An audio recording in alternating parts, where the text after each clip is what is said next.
ଆପଣ କର୍ମ ଶବ୍ଦଟି ବୋଧହୁଏ ହଜାର ଥର ଶୁଣିଥିବେ ନୁହେଁ କି? କିନ୍ତୁ କେବେ ଏମିତି ଭାବିଛନ୍ତି ଯେ ଆଜି ଆପଣଙ୍କ ଜୀବନ ଯେଉଁଠି ବି ଅଛି ତାର କାହାଣୀ ଆପଣ ନିଜେ ହିଁ ଲେଖିଛନ୍ତି? ଆଜ୍ଞା ହଁ, ପ୍ରତ୍ୟେକ ସମ୍ପର୍କ, ପ୍ରତ୍ୟେକ ସୁଯୋଗ ଏସବୁ କୌଣସି ବାହାର ଶକ୍ତିର ଖେଳ ନୁହେଁ, ବରଂ ଏହା ଆପଣଙ୍କ ନିଜ କର୍ମର ହିଁ ପ୍ରତିଫଳନ। କେବେ କେବେ ଲାଗେ ନା ଯେ ଆମ ସହିତ ହିଁ ଏମିତି କାହିଁକି ହେଉଛି? କାହିଁକି କିଛି ଲୋକଙ୍କୁ ସବୁକିଛି ଏତେ ସହଜରେ ମିଳିଯାଏ ଆଉ ଆମେ ଯେତେ ଚେଷ୍ଟା କଲେ ବି ସଂଘର୍ଷରୁ ବାହାରି ପାରୁନୁ?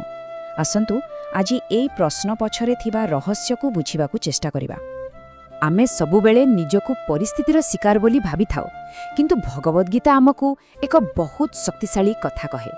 ଏହା କହେ ଯେ ଆମେ ନିଜ କର୍ମ ଦ୍ୱାରା ନିଜ ଭାଗ୍ୟ ନିଜେ ହିଁ ଲେଖୁ। ତେବେ ଚାଲନ୍ତୁ ଏହି ଗଭୀର ସତ୍ୟର ପର୍ଦ୍ଦା ଉଠାଇବା ଆଉ ଦେଖିବା ଏହା ଆମ ଜୀବନକୁ କେମିତି ବଦଳେଇ ପାରିବ। ଆଚ୍ଛା, ଆମେ ଯେତେବେଳେ କର୍ମ କଥା ଭାବୁ ମୁଣ୍ଡକୁ କ'ଣ ଆସେ? ଭଲ କଲେ ଭଲ ଫଳ, ଖରାପ କଲେ ଖରାପ ଫଳ, ରାଇଟ୍? କିନ୍ତୁ ଭଗବଦ୍ ଗୀତା କହେ କର୍ମ କେବଳ ଗୋଟେ ପୁରସ୍କାର ଦଣ୍ଡର ବ୍ୟବସ୍ଥା ନୁହେଁ, ଏହା ଏକ ଜୀବନ୍ତ ସୂତ୍ର, ଏକ ବିଜ୍ଞାନ ଯାହା ଆପଣଙ୍କ ଜୀବନରେ କ'ଣ ହେଉଛି, କାହିଁକି ହେଉଛି ଆଉ ଆପଣ ଏହାକୁ କେମିତି ବଦଳେଇ ପାରିବେ ସେ ସବୁ ବୁଝାଏ। ଦେଖନ୍ତୁ, କଥାଟା ବହୁତ ସରଳ। ଆପଣ ଯେତେବେଳେ କୌଣସି କାମ କରୁଛନ୍ତି, ଭଲ ହେଉ କି ଖରାପ, ଆପଣ କେବଳ କାମ କରୁନାହାନ୍ତି, ଆପଣ ଗୋଟେ ମଞ୍ଜି ପୋତୁଛନ୍ତି।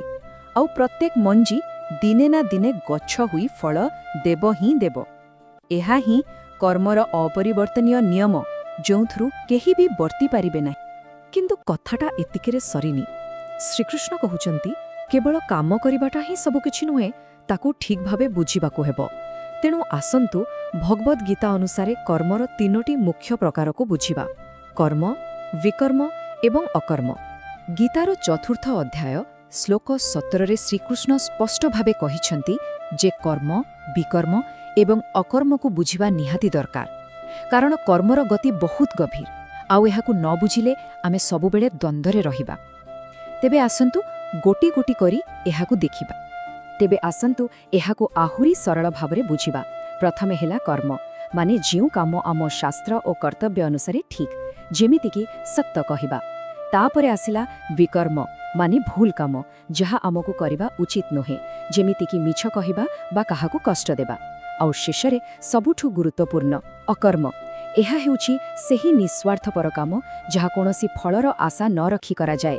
ଏହି ତିନୋଟିକୁ ବୁଝିଗଲେ ଆପଣ ନିଜ ଜୀବନର ଡୋରିକୁ ନିଜ ହାତକୁ ନେଇପାରିବେ।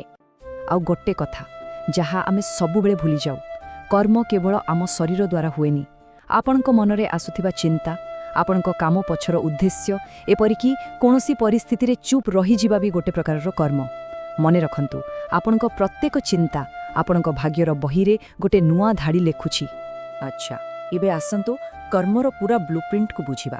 ଏମିତି ତିନୋଟି ମୁଖ୍ୟ ବର୍ଗ ଅଛି ଯାହା ଆମର ଅତୀତ, ବର୍ତ୍ତମାନ ଆଉ ଭବିଷ୍ୟତ ଭିତରେ ଥିବା ସମ୍ପର୍କକୁ ଦେଖାଏ। ଏହାକୁ ନ ବୁଝିଲେ କର୍ମର ପୁରା କାହାଣୀ ଅଧୁରା ରହିଯିବ। ଏମିତି ଭାବନ୍ତୁ ଯେମିତି ଆପଣଙ୍କର ଗୋଟେ ବ୍ୟାଙ୍କ ଆକାଉଣ୍ଟ ଅଛି। ସଞ୍ଚିତ କର୍ମ ହେଉଛି ଆପଣଙ୍କର ମେନ୍ ଆକାଉଣ୍ଟ, ଯେଉଁଥିରେ ଅନେକ ଜନ୍ମର ଭଲ ମନ୍ଦ କର୍ମ ଜମା ହୋଇ ରହିଛି। ପ୍ରାରବ୍ଧ କର୍ମ ହେଉଛି ସେହି ଆକାଉଣ୍ଟରୁ ଏହି ଜୀବନ ପାଇଁ ଆପଣଙ୍କୁ ମିଳିଥିବା ଟଙ୍କା, ଯାହା ଆପଣଙ୍କର ପରିବାର, ପରିସ୍ଥିତି ସବୁକିଛି ନିର୍ଣ୍ଣୟ କରୁଛି। ଆଉ ସବୁଠୁ ଜରୁରୀ କ୍ରିୟାମାଣ କର୍ମ। ଏହା ହେଉଛି ଆପଣ ବର୍ତ୍ତମାନ ଯାହା ଖର୍ଚ୍ଚ କରୁଛନ୍ତି ବା ଜମା କରୁଛନ୍ତି, ଯାହା ଆପଣଙ୍କର ଭବିଷ୍ୟତର ବାଲାନ୍ସ ଠିକ୍ କରିବ। ତେବେ ଏହି ତିନୋଟି ଭିତରୁ ସବୁଠାରୁ ଗୁରୁତ୍ୱପୂର୍ଣ୍ଣ କୋଉଟା? କ୍ରିୟାମାଣ କର୍ମ। କାହିଁକି? କାରଣ ଏହି ଗୋଟିଏ କର୍ମ ହିଁ ଆମ ନିୟନ୍ତ୍ରଣରେ ଅଛି, ରାଇଟ୍? ଆମର ଅତୀତ କର୍ମ ତ ହୋଇସାରିଛି, କିନ୍ତୁ ବର୍ତ୍ତମାନ ଆମ ହାତରେ ଥିବା ଏହି ବର୍ତ୍ତମାନର କଲମ ହିଁ ଆମ ଭବିଷ୍ୟତର କାହାଣୀ ଲେଖିବ।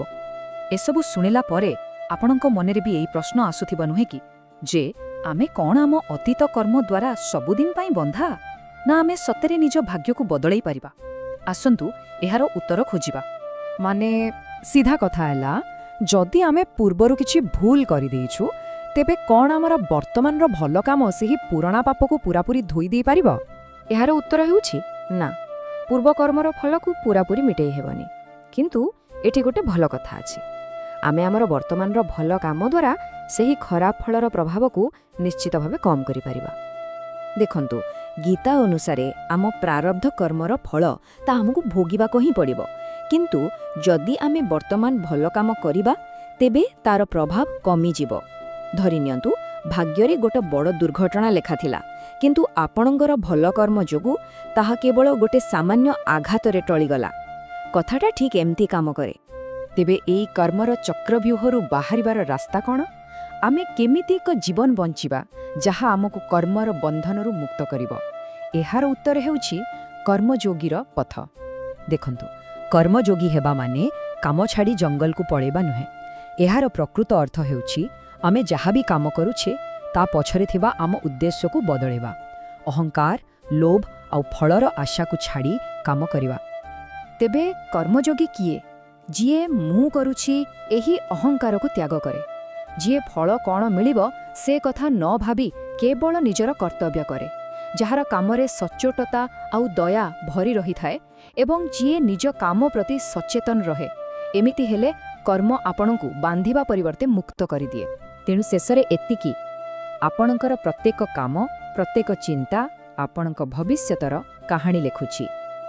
ହଁ, ଆପଣଙ୍କର ଅତୀତ ଆପଣଙ୍କ ବର୍ତ୍ତମାନକୁ ପ୍ରଭାବିତ କରିପାରେ, କିନ୍ତୁ ଆପଣଙ୍କ ଭବିଷ୍ୟତକୁ ଗଢ଼ିବାର ଶକ୍ତି କେବଳ ଆପଣଙ୍କ ବର୍ତ୍ତମାନର କର୍ମ ପାଖରେ ହିଁ ଅଛି। ତେବେ ପ୍ରଶ୍ନ ହେଉଛି, ଆପଣ ନିଜ କାହାଣୀର ପରବର୍ତ୍ତୀ ଅଧ୍ୟାୟରେ କ'ଣ ଲେଖିବାକୁ ଚାହାନ୍ତି?